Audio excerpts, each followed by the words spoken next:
Hello. I'm Mr. Ian Velasquez, and I'm the grand nephew. It's always part of my introductory, my intro. I'm the grand nephew of Tony Velasquez, considered as the father of Philippine comics, and yeah, I believe it's a title given to him by his contemporaries. So it's not really an official title, because my granduncle isn't yet awarded the National Artist for visual arts. There were two artists which you all know, who already are national artists, who were his mentees, no? Mentees. But again, Tony Velasquez is the one who actually created the entire comics industry in the Philippines during the 1920s, 30s, 40s, up to the so-called should I say, death of the old comics publishing industry, no? Because as you all know, as creators, no, this is the new age of comics, no? Self-publishing, and of course, there are still popular creators, right? Published by major publishers. Okay, so there. The title of my talk is Kenkoy's 90th anniversary, because we're celebrating 90 years of Kenkoy. Kenkoy was born in January 11, 1929, which happened to be my birthday also. So I was born on January 11. I guess it's destiny that I'm the one continuing his legacy. Although he's not really my direct grandfather, he's my granduncle. Because my grandfather, who's his younger brother, is also a creator of comics. He was the right hand of Tony Velasquez during the golden age of comics, so in the 1940s, 50s, 60s, and he created the I-3. So it's a detective character, which I'm continuing now. So there. Okay, sige pa. Sure pa. And so the subtitle is The Legacy of the Philippines' First Pop Icon. Alright? Okay, so actually, I'm not only talking about Kenkoy, I'm also talking about the legacy of Tony Velasquez, no? And aside from Kenkoy, no? Aside from Kenkoy's. Wala na kasi akong time i-tweak yung talk kasi ang dami ko kasing talks. Hindi ko na malaman kung ano yung title talaga, kasi yung title ng isa, The Legacy of the Velasquez, hindi naman yun yung ginamit. Ang ginamit yung gusto nila Kenkoy lang pag-usapan ko. So ang dami, nalito na rin ako dun sa mga titles ng mga work in the talks that I'm invited, no? So yun, kaya yan, no? The Legacy of Kenkoy and the Legacy of Tony Velasquez. Of course, part of all of my talks, I always say that the first comics artist was our national hero, Dr. Jose Rizal. He made The Monkey and the Tortoise, no? And of course, Rizal published it abroad. If I'm not mistaken, he published it is it in France or in Germany? I think he published it in Germany. So yeah, we could say that he's the first comiquero or comics artist, no? But of course, this is Tony Velasquez, no? This is studio, no? Ano pa yung mga buhok dati, no? Parang Kenkoy talaga yun. Again, he was regarded as the father of Philippine comics. Again, it's not a title. It's really not an official title, but it's the one given to him by his contemporaries. Hindi naman siya national artist. And then again, he created Kenkoy. Actually, he had a co-creator. The writer of Kenkoy in the 1920s and 30s was Romualdo Ramos, but he died 2 years after publishing the first Kenkoy strip.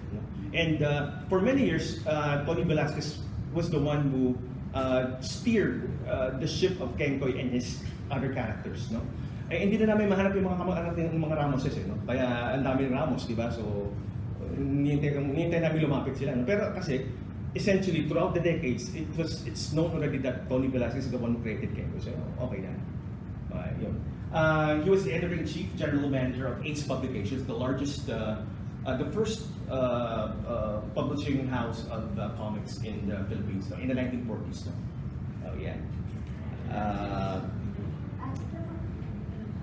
Okay, Tony Velasquez was awarded the Gawad CCP in 1993. This is his picture during his senior years. Okay? So let me just read the first paragraph. No?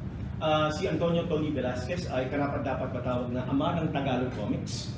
Ang pinagigiliwang karakter ng kanyang likha, si Kenkoy, ay naging simbolo sa loob ng ilang henerasyon ng maaya at malinis na gamit ng katatawanan bilang medium na di lamang pang-aliw kundi pang komentaryo na rin sa lipunan. So that's Kenkoy's value in Philippine history, no? In Philippine comics, in the Philippine comics history, in our history. No?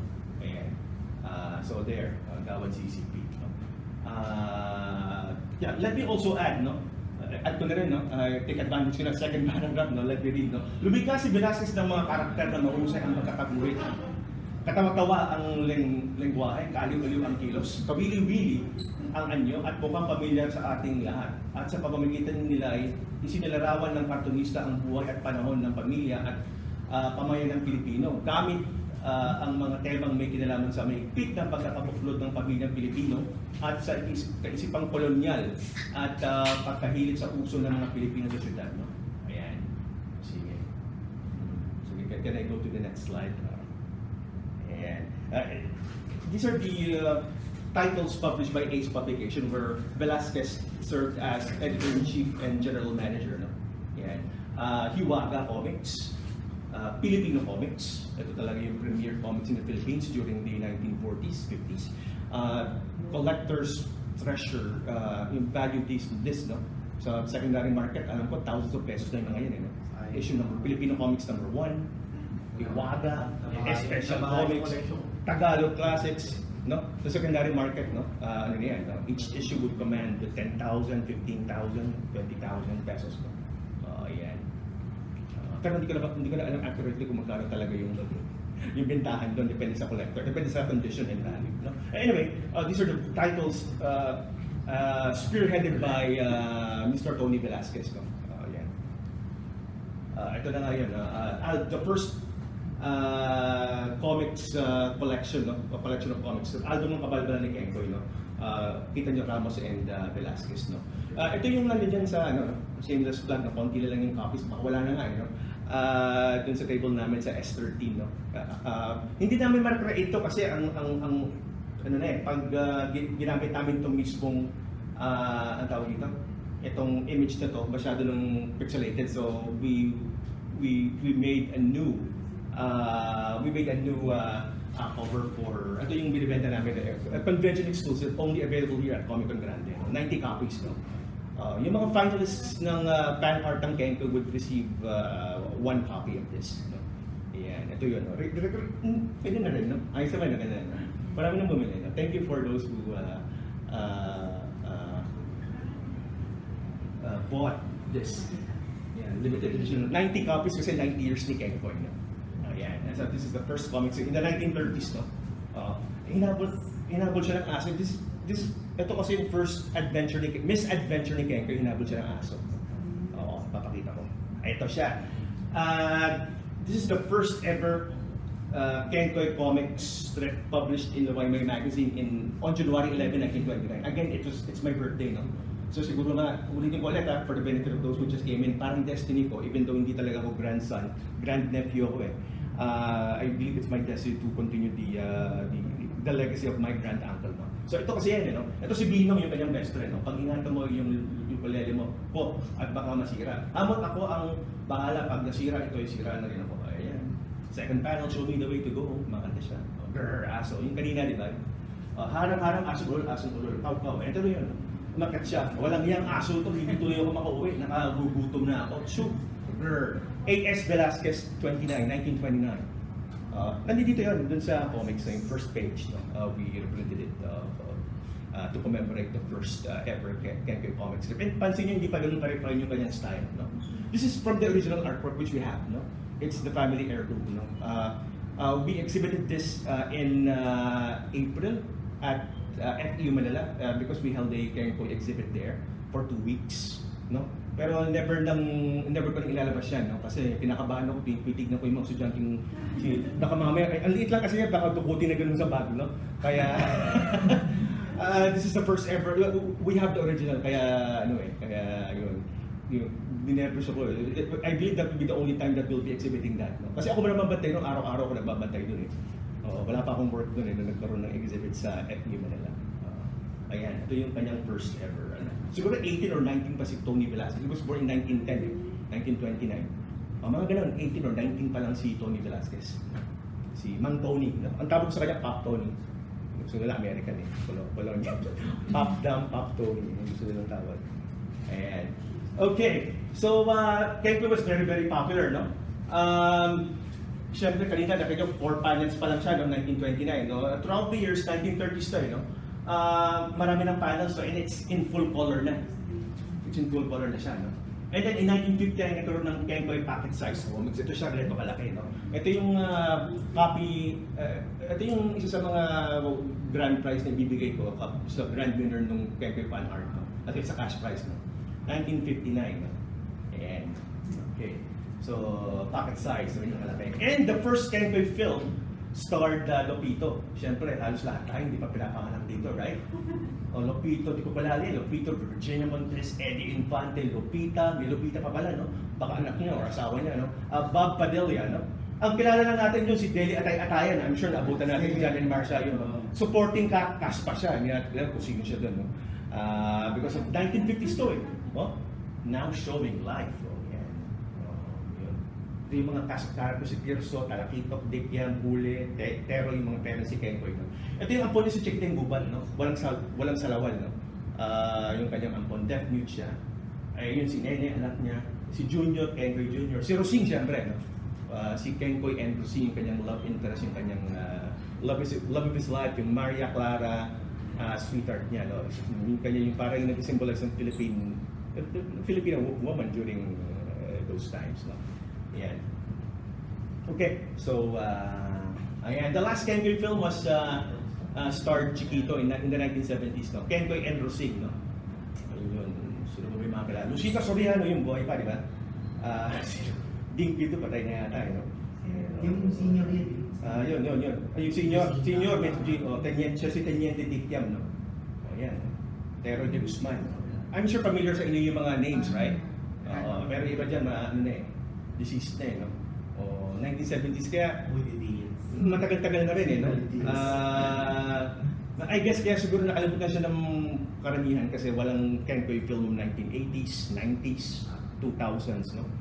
That's the reason why we're very, very aggressive now sa 90th anniversary ni Kenkoy, no? Yun.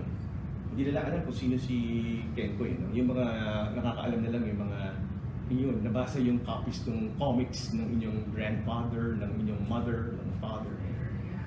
Collection ni Tito, yan. Yung usual Filipino, di ba, sa bahay, di ba?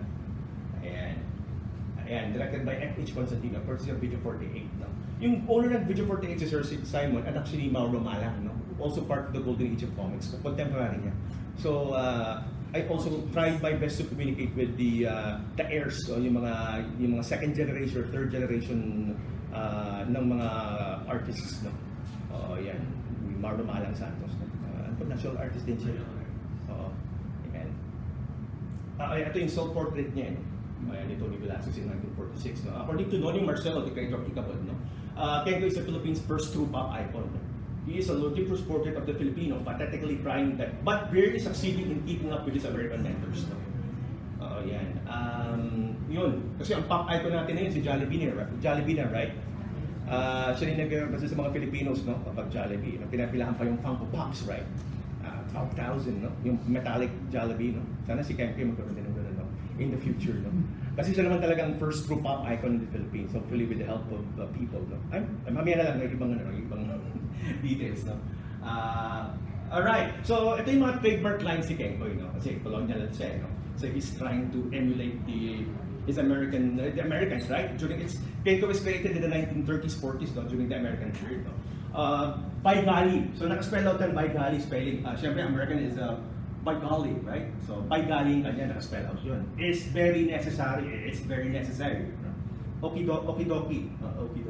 What's the matter? That's alright. No? That's alright. Hello, how is it? So meron siyang talagang language dun sa comics, which I'm sure many Filipinos were very, very entertained by those lines, no? Ito ay mga original artwork niya, nandito. Hindi lang naisabit, pero ayan, nandito siya. Maybe you could take a picture na rin. Ito yung mga 1950s, 1930s, no?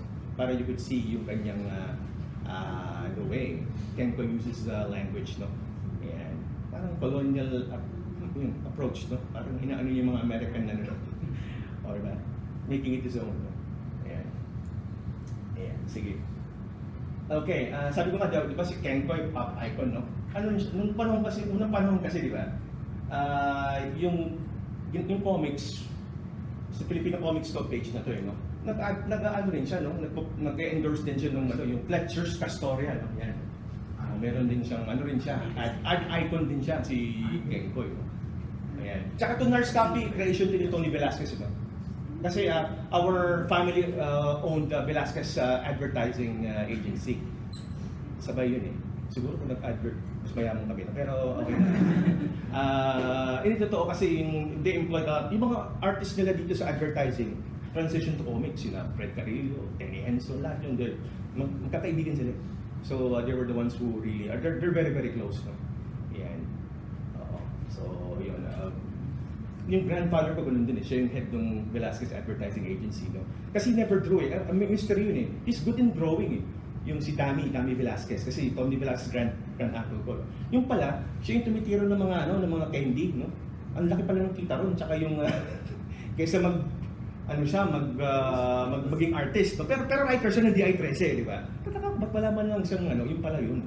Tapos siya yung ng mga candy, Columbia, ang dami siyang mga clients na na yun, mas malaki ata kita, kaya tapos writer pa siya, no, di ba? I guess kaya hindi siya naging involved sa pagiging comics artist, no? Dun siya, candy. Saka may free mga okay, mamaya papakita ko yung pictures, no? Okay, si Kenkoy, na siya sa the Golden, ito yung title ng comics, World Comics, by Tom Pilcher and Brad Brooks, no? So, yun. Sige, ito si Adventure Certain, Astro Boy, yung mga iconic ng mga countries, no? Kasama siya.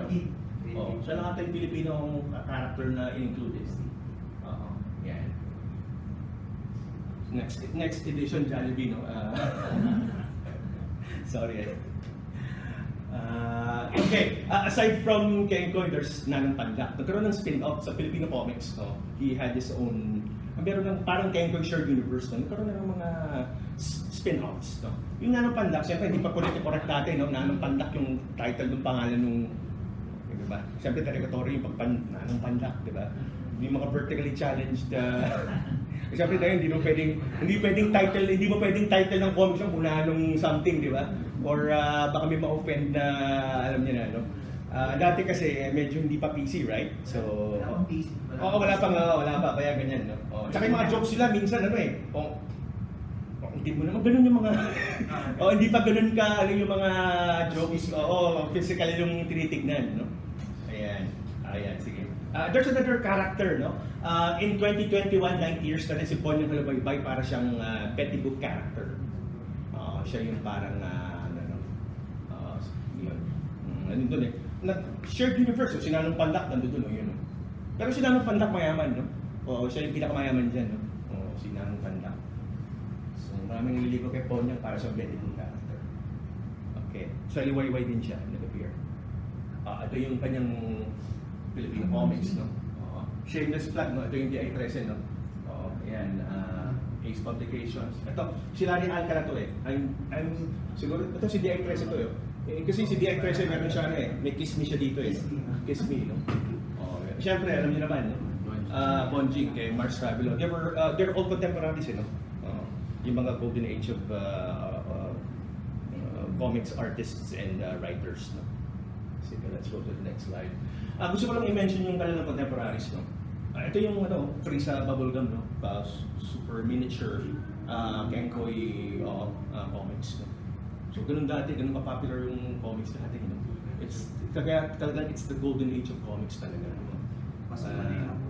Kaya ako nandito para i-remind din sa lahat na it's really part of if we have a rich cultural history, ito talaga yung naging pastime. Hindi lang movies, no? Pati comics, it's a national pastime of many Filipinos. So, ito na lang lahat, no? Tony Velasquez, Tommy Velasquez, Francisco Cuching, di ba? National artist, Mars Fabulous, Nestor Redondo, Larry Alcala, Jose Sumasaso, Alfred Alcala, Rolando de Mundo, Fred Carrillo, Pablo Gomez, Picho Torres, Pedro Dodonio.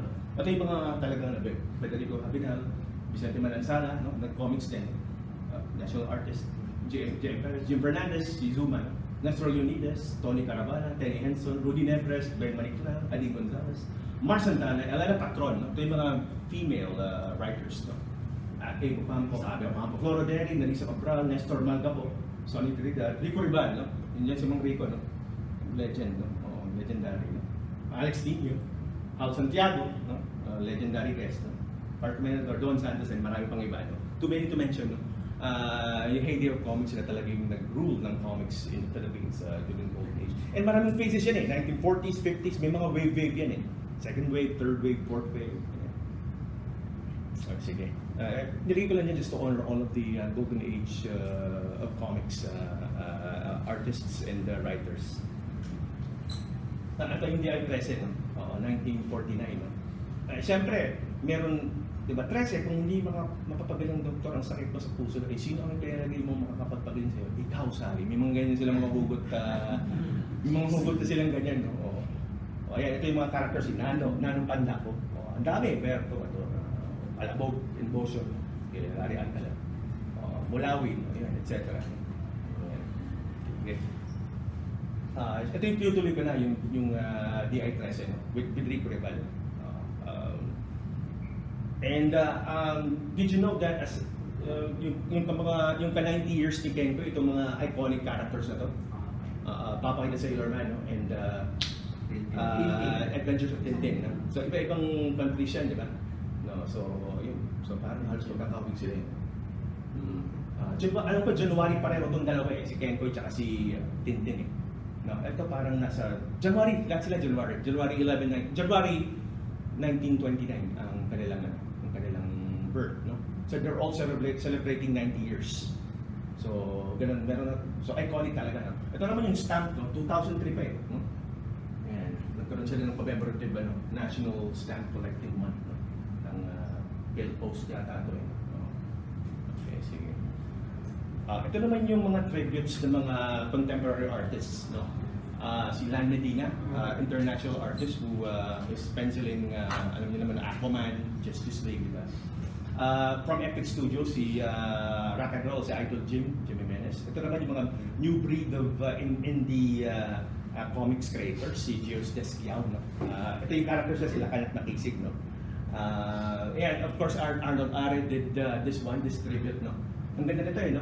Young Kenkoy, tapos ang ganda nito sing, may chocolate, may flowers, tapos hindi na nakita yung cellphone, selfie, no? And ito naman si Randy Valiente, no? I asked him, one of the variant covers of the new DI-13, uy, gawa ka naman ng Velasquez characters, no? Chiquitin Gubat, Kenkoy Dusing, Falcon. Kasi yung grandfather ko, si Damien Velasquez, also created Falcon para sa FPJ character. Para lang ng mga characters dati, yung mga parang probinsyano type na, alam niyo na, yung mga inaping-apay tapos kakantim. Isa lang yung model. ito naman na si Rod Santiago, naging close family friend ng mga Velasquez, no? Creator of Agua Bendita, no? Yung sa Channel 2, di ba? Yung si Andy Eigenman. O yan. Ang magaling din na yan, no? Na artist yan. Ito naman, no? Kenkoy, no? Gawa ng isang young comics artist din, no? Si Mel Casipit. Actually, nandito siya. Salamat sa pag-cover. Ayan, parang sa Game of Thrones, no, na parang tawag doon na umahatch or whatever, no? Ang galing nga, eh. Parang art. At the same time, art yung ginagawa kasi comics Kenkoy, no? King, no? Parang king of comics characters, something like that. Eh, syempre, idol natin, si Pugad Baboy, Paul Medina Jr. also did a sketch. Ito naman, yung talented artist din, no? si R.D. Aquino, no? From the new wave of comics creators.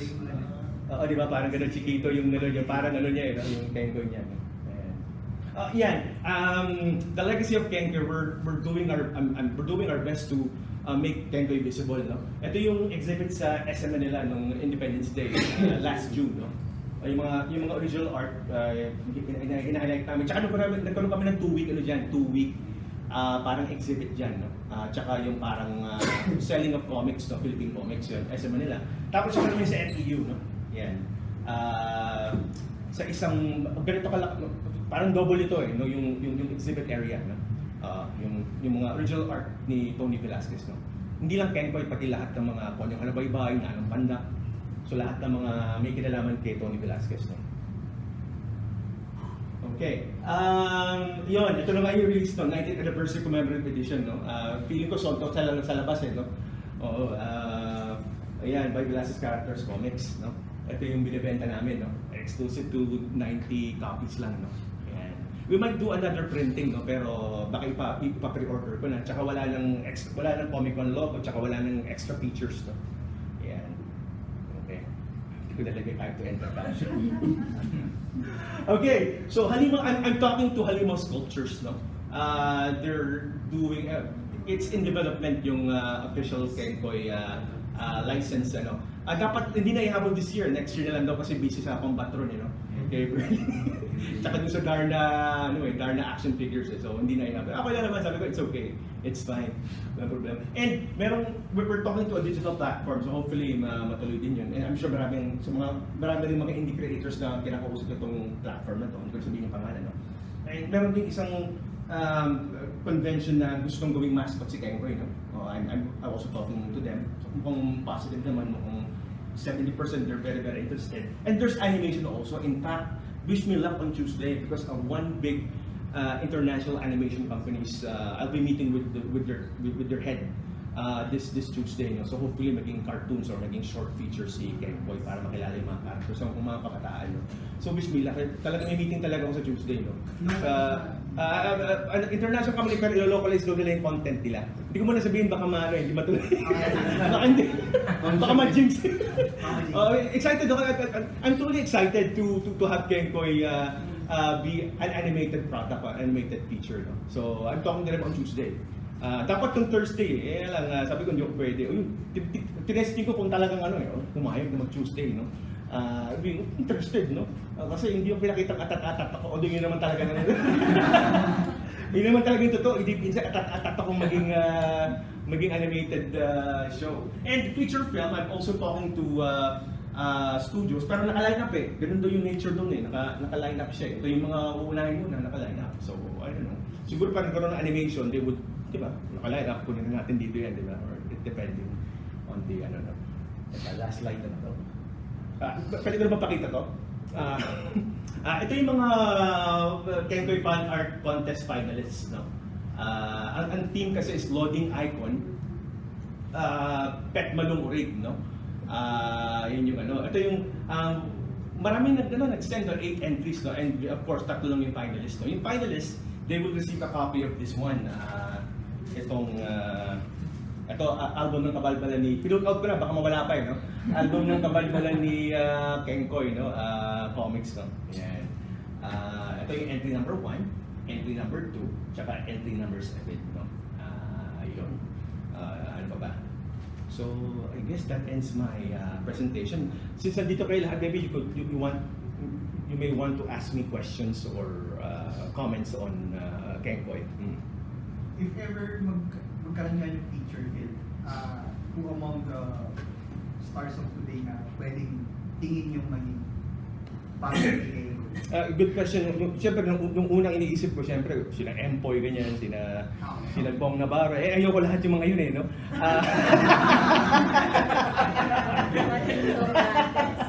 Gusto ko pogi, no? Pogi na payat, no? Parang, siguro yung pinaka-best vision na nakita ko yung kay Arnold Aren, no? Ganun yung gusto ko yung Kenkoy, gwapo, no? Siyempre, gwapo, pero may kabalbalan, palpak, palpak. May Kenkoy element. May Kenkoy element, pero gusto ko, yung, di ba? Parang, di ba? Oo, mga ganun yung mga gusto. Kung papayag yung mga yun, mga James Ray. Ang gusto ko kasi, si DJ si, pangalan gusto ko siyempre, depende ko ano yung, depende sa management nila, kung papayag, di ba? Pwede naman hindi kilala, mas maganda rin, para madaling... Or si Rosina. Si Rosine, walang problema, di ba? Si Rosine, walang problema, kahit sino, no? So, yun yung mga... yes po. I recall, during the first Kenkoy movie was played by Chiquito. Chiquito, yes. So, I think the most possible thing is similarity with the character. Mm-hmm. So, just a suggestion. Yes, if we stay true to the character, yun si Chiquito talaga yung best na nag-represent dun sa essence ni Kenkoy. Pero we're in the new age na kasi. Alam mo naman mga bata na yun, gusto Netflix eh. Kaya Archie, ganyan. At saka Similar ethics is colonial. diba? Paano bibili pa ba yung mga nakakalakit kay Chiquito? Halos lahat yun, hindi na bumibili ng comics. Mga nasa retirement home na lahat. Nasa... sorry yung... I mean, yung mga mag-aano ng Kenkoy is, syempre, we're trying to market it to the new younger generation, no? With respect to the old generation, kilala naman talaga nila si Kenkoy, pero unti-unti na sila nawawala na rin. Hindi ko na rin, yung nga, kasi Kenkoy was born during the American period eh. So ano na siya? So parang he's a product of his time eh. So maybe we could to make it more appealing to the younger generation, maybe we could tweak some things which is working, no? Siguro parang ba sabihin to, parang ginagagahin tayo sa artsy or pero yung kasi yung tingin ko na nakikita ko kasi yun naman talaga eh. Ano na tayo eh. Influence naman talaga tayo ng colonial mentality ng colonial. Yun naman talaga, it's part of our history, right? Yun naman talaga eh. So, I guess, yun naman yung magiging ano. And let me tell you, it's really a struggle for us, the Velasquez family. Kasi talagang ang tagal na wala ni Kenkoy talaga. So, parang hirap-hirap siyang i-reintroduce. Parang akala namin, it's a sure thing na pag i-reintroduce namin siya. Pero it's so hard. It's really so hard. No? It's so hard, it's so hard. It's so hard. Parang hindi siya sure win, hindi siya slam dunk. Hindi siya LeBron James, tsaka Anthony Davis na or whatever, di ba? Hindi, it's not a sure thing eh. So it's really hard to reintroduce Kenkoy. Yes po. Pero yung social media, hindi mo ba naisip na parang way for you to reintroduce that? Yes, meron akong FB. Short, Yes, create an FB. Yes, meron pong FB page ang Kenkoy, kaso 600 likers pa lang. Mag-1 year na rin yun, hindi pa nag-1,000. So ibig sabihin, wala talagang ano sa, di ba? Kay Kenkoy. Tsaka pinapost yun sa mga comics groups, hindi naman lahat nagla-like, no? So parang they have their own thing. So, real talk So, I don't know eh. Kahit yung mga young generation, don't talk Kenkoy if you don't repackage it, if you don't nagkaroon ng repackage lahat. And siguro importante kung merong may film or animation na mag-reintroduce sa character. Kasi kung hindi, wala na talaga eh. Kung Visual na kasi yung ngayon. yes. Audience. Yun eh. I don't know. That's the only way to if I will be going back to the roots talaga, pwede naman. Kaya lang I don't know eh. Parang nahihirapan ako eh. Dito na lang nga sa ang hirap na eh. So would they like the old Kenkoy style? They would like the old clothes. Si Kenkoy kasi nag-ano siya eh. Yung every decade fashionista siya eh. 30s, yung mga baggy pants 1930s, 40s naman American style, 1950s naka-Converse siya, naka-roll up, parang Back to the Future yung Marty McFly. So iba-iba yung kanyang iba-iba yung kanya. Nagkaroon pa ka ng return si Kenkoy 1990s yata eh, nung buhay pa si Pop Tony, no? Siyempre hindi na siyang artist, no? Siya yung parang brand na rin si Kenkoy, no? So yun, kung ano yung suot nung Filipinos, yun na rin yung parang I guess, no? Yun. Meron po bang questions pa tungkol kay Kenkoy? Yun yung aming yun na lang yung aming ginagawa to continue his legacy, no? Tsaka hindi lang si Kenkoy, pati meron pa ako yung the new DI-13, yung detective character. So I'm juggling things din eh.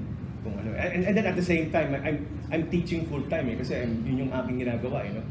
Since natin yung question ko, since yun nga, nabanggit yung teacher nga, how do you introduce them sa mga kids today?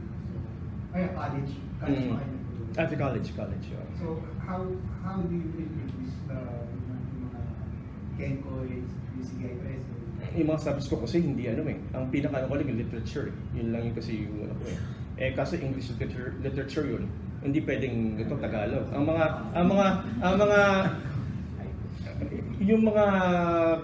mga pinabasa ko sa mga students ko, yung kinang Arnold Are, kina budget time, written in English eh. Yun yung finals ko sa kanila last term eh.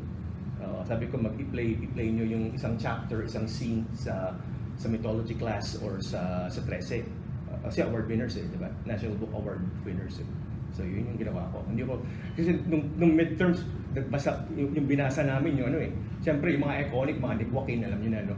Yung mga yung mga Bienvenido Santos no. Pero ito, yun yung ginawa ko yun para nang ma-introduce sa mga yung comics, din yung comics din. I don't know, yung buwan ng wika siguro pwede siyang i-ano. Si Kenkoy, pwede natin sa Filipino departments ganyan. Yun. Nasuggest yun na sa department, sa college. Yes, actually meron kami. Sa next year, meron kaming parang English week pero ipipilit ko si Kenkoy ito. May kakaroon kami na. Total, ano naman yung American naman eh. So, pwede na rin, no? Pwede na rin, no? Yun. What's a mara, no? What's a matter? Filipino, accent, no? What's a mara, no? By golly, yung kasi gusto nila by golly. So yun yung ayun. Ano ba bang gusto niyong itanong sa akin? No? Ayos na ba? May number 2 mo ba yung Kenkoy compilation? Yung compilation, siguro next year, no? Komikon Grande 2020, no? Kasi, listen, ang hirap kasi self-published kasi na yun eh. Independent age tayo, it's so hard na to publish comics din talaga, no? Unless you're, unless Disprint or Adarna Picture, last of Disprint ata, last few months lang yata, no? Oo, yun. Ano na lang, ang tawag dito? Adarna, no? Boy, continuous pa. Digital. National Bookstore. Digital, no? Oo. Oo, yun. Sa FB page siguro, pero I don't know, 600 likers pa lang yung Kenkoy. 680 na pala, no? Oo. Pinilit ko yung pinilit ko yung 40 students ko, i-like nyo yan, ha?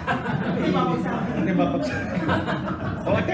Yung attendance, gusto nyo attendance, pantanggal, like nyo yung page ko. Like, dami nagla-like, no? Yun, kasi, nakabawal din ako magbenta ng comics, papatanggal ko sa NU, eh. Imbis na tosino ko. Imbis na tosino, eh.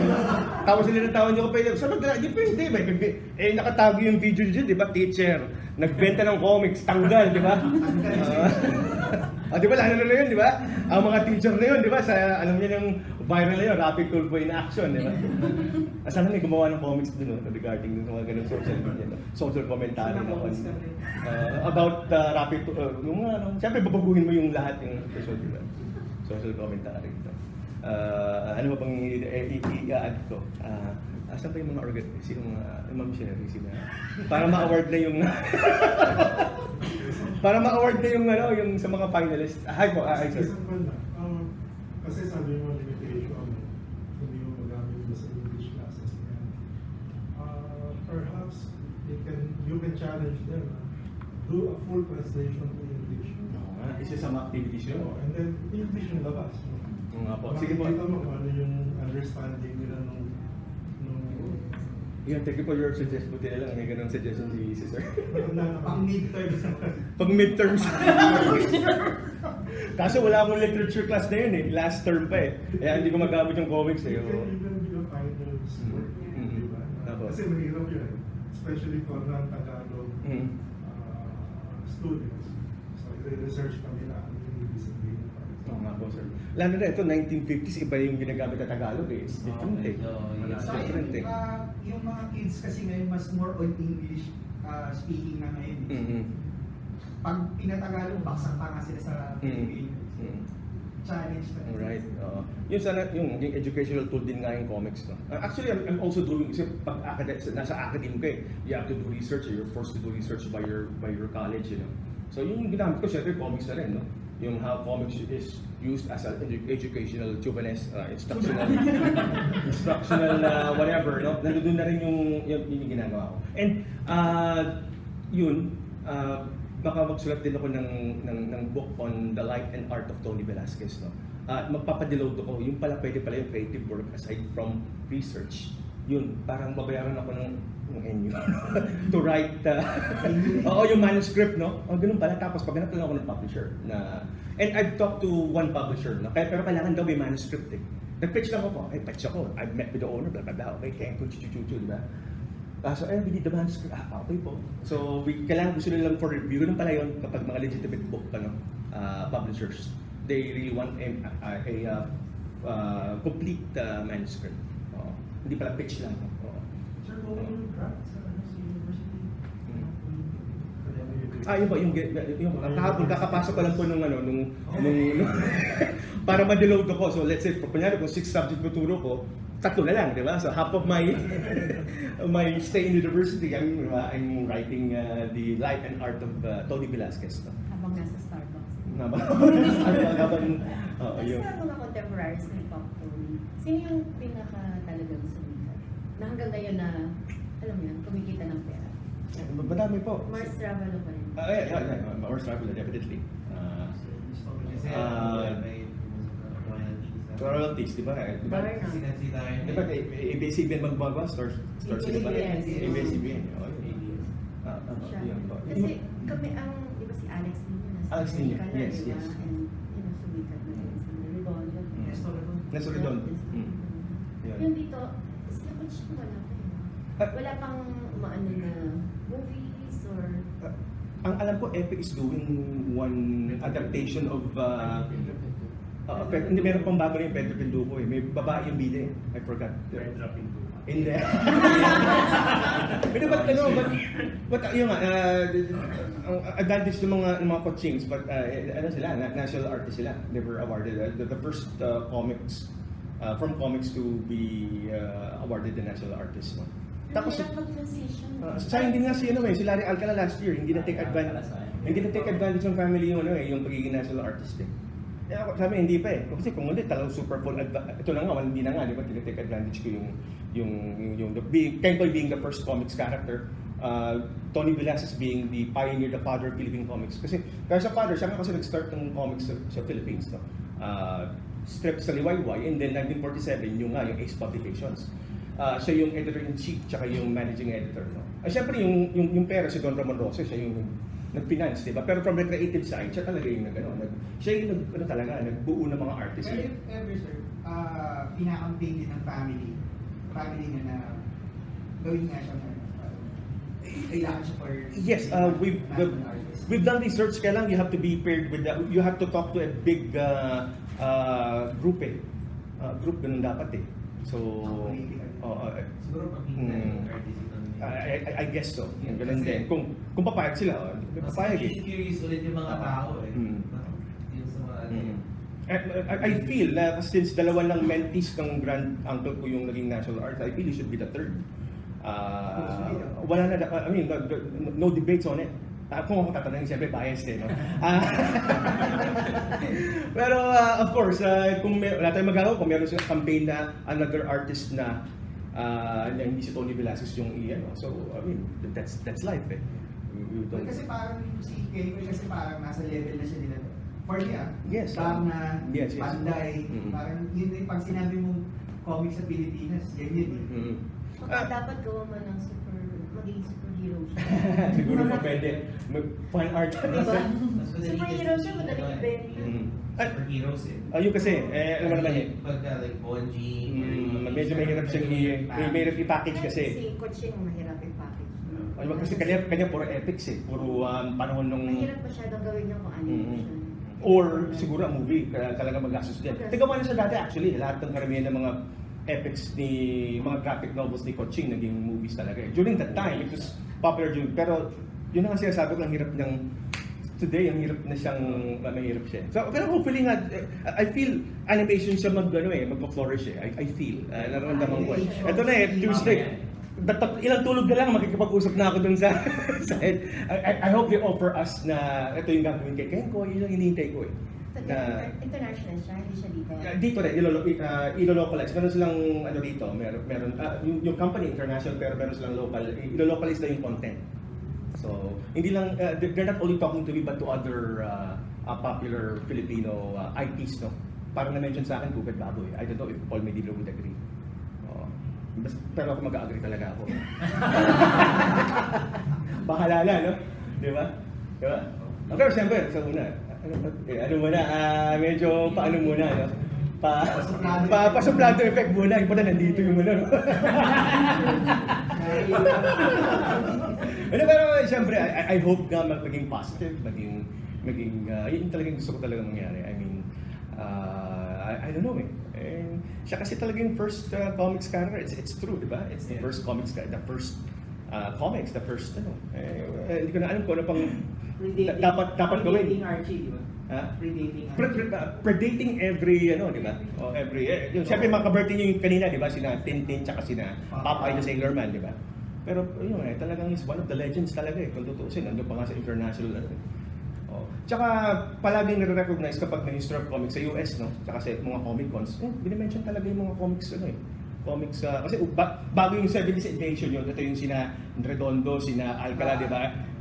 Yung mga Americans, they also research talaga yung golden age of comics Gulat ako, na they're recognizing Velasquez, Redondo, lahat lahat ng mga... Kaya ko nga sa YouTube yun, yung works nila. Diba? Redondo yun. Toro, di ba? Toro yung magkakadiscuss, di ba? Nauna pa nga si Velasquez una di ba? Kasi when you type sa Google history of comics, boom, Velasquez na kagandalo, wala nang iba, that's it. Velasquez, Kenkoy, Golden Age, mga nakagano na lang sila, yung mga ibang mga Pero again, equally important din naman sila lahat, of course, no? Pero when it comes to the first, kumbaga sa Avengers, first Avenger, Captain America, parang ganoon yung marketing ko rin The first comics, the first comics character, the first, kailangan ko rin kasi i-market siya na in a way na, Ayun, siguro 2 more questions before, asan na ba yung, ako ba mag-award ng So, tawagin si Sherry, ano ba yung sa, yung fan art, contest, para, meron mo ba questions? Kung ipa-animate mo siya, anong style na nakikita mo? Is it 2D, 3D, or parang rotoscope yung uso na yung motion? Siguro yung pinaka basic, parang SpongeBob, okay na yun, no? Di ba? Kasi kung 3D baka masyadong masyadong complicated, masyadong makaka-appreciate lang din yung mga artists, no? Gusto ko yung talagang all ages, no? Yung talagang Mas maganda siya yung kung 2D. Yun, 2D nga, ganyan. Parang papagalawin mo lang to. Yung, I don't know, pwede din i-repackage. It's really up to them. I don't know. Pero sa akin, kapag live action, gusto ko bata si Kenkoy. Binata, and then tsaka mag-evolve. Pogi, no? Movie star looks, but at the same time, palpak siya. Ganun naman talaga yung essence si Kenkoy. Sablay, hari siya ng sablay. Siya yung unang hari ng sablay. May gagawin siyang plan, tapos mahuhuli pa. Yung pinaka-ending sa last panel, uupakan or mababagsakan ng yung aso, mga gano'n yung hari siya ng sablay. So siya yung pinakaunang talaga. Saka yung word na Kenkoy kasi na-associate niya sa pagiging sablay. Actually, naging naging part na rin siya ng description ng Pilipino. Yes, sir. Yung hindi ko na mention kanina, sa lahat ng talks ko, lalo na pag may mga students, ang sinasabi ko, you guys, do you know the word Kenkoy, do you know where it came from? Hindi nila alam. It came from this, the cartoon. So akala nila it's a word na original na it refers to a funny person, right? Kaso minsan ginagamit ng mga tulfo, may Kenkoy na naman to, parang negativity pag Kenkoy gumagawa ng masama, di ba? Kenkoy na to, di ba? Ay nahulog ko ng Kenkoy. Diba? Yung lahat sila Ben, Rafi, si Rafi yun. Alam niya, siya lang yung mayaman. And di ba yung may mali siyang ginawa, yung teachers, di ba? I don't know. Yes. Yung Sherry, paano to? Ito na, present ko na yung finalist. Present ko na yung Are they here? Are they here? Nandito po ba lahat yung mga finalists?